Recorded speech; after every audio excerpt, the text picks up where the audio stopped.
Beb, tingnan mo to ha. Na-amaze din talaga ako dito. Oh, ito yung pinaka-packaging niya. Okay, ang kagandahan dito, ito siya, para siyang pencil something. Tapos ito pang isa.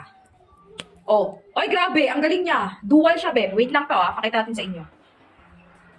Ganyan yung mga galing. Eto, Beb, ang kagandahan dito, dual na. Alam kung bakit. Kung medyo magaling ka na, gumuhit dito sa may, ano mo, sa ilalim ng, ano mo, ng pilikmata mo. Sa taas ng pilikmata mo, kung magaling ka nang gumuhit. Eto, yung pinakatusok na to, yung pinakamatulis na yan. Igaganon mo na lang yan, kung magaling ka na. Pero pag hindi ka pa masyadong magaling, eto, may second choices. Naku, ang galing ng second choices. O, diba?